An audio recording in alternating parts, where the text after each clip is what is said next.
सामाजिक न्याय योद्धा राहुल जी, इनके मार्गदर्शन में जो आज भागीदारी न्याय सम्मेलन यहां होने जा रहा है, इस मंच पर उपस्थित कर्नाटका के मुख्यमंत्री, ओबीसी के लिए हमेशा काम करने वाले नेता माननीय सिद्धरामैया जी,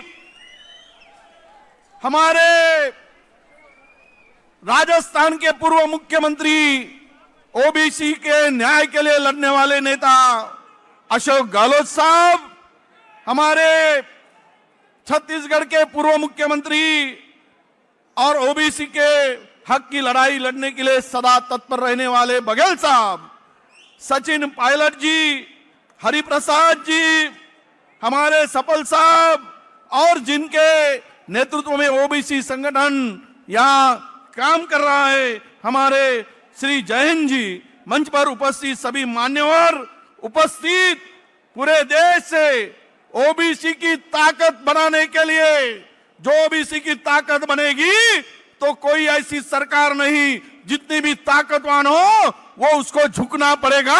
ये राहुल जी ने बताया है और वो सिद्ध हो चुका है। इसलिए आए तमाम मेरे भाइयों बहनों, ओबीसी मेरे साथियों, आज आपको तय करना है कि आज इस देश को संविधान पे चलते हुए देखना है या इस देश को मनुस्मृति के साथ में चलते हुए देखना है।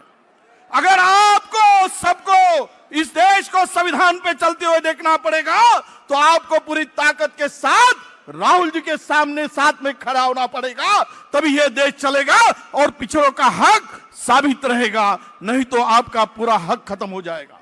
जो आज की सरकार, मोदी की सरकार, तानाशाही सरकार इस देश में बैठी है, वो मोदी सरकार संविधान पे काम नहीं कर रही है, वो काम कर रहे हैं सब मनुस्मृति पे काम कर रही है। यूपी के सीएम अपने टेबल पे अगर संविधान के बजाय मनुस्मृति रखते हैं तो इसका मतलब यही है कि ओबीसी पिछड़ो सावधान हो जाओ, तुम्हारा हक छिना जा रहा है, तुम खतरे में हो और ये हक दिलाने का काम केवल हमारे न्याय योद्धा राहुल जी करेंगे।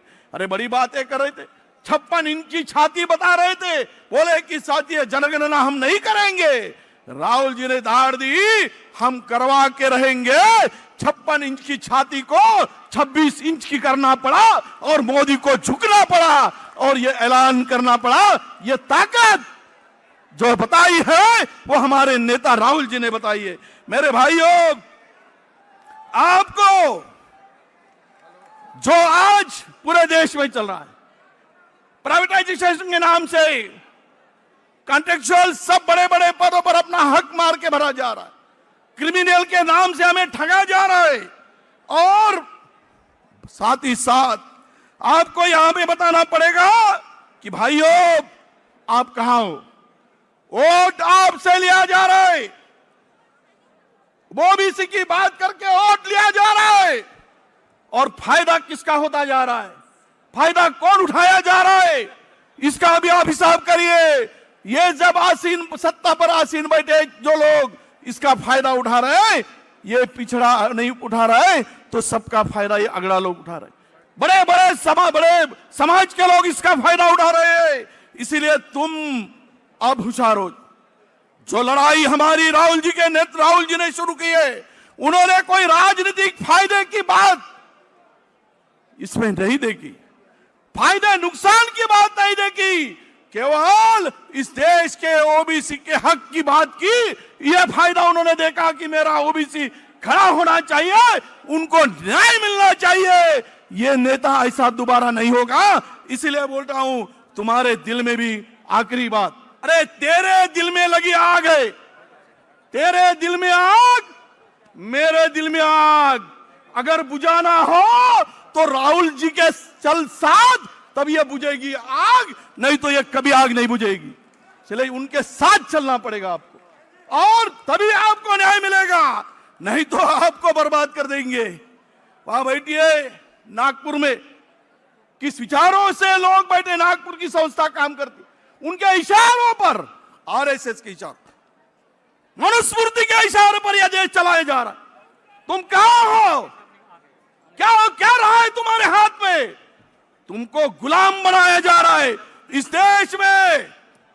देश में अगर स्वतंत्र भारत की बात करते हो तो सबसे आपको बता दूं कि इस भारत का गुलाम करके ओबीसी की तरफ देखा जा रहा है।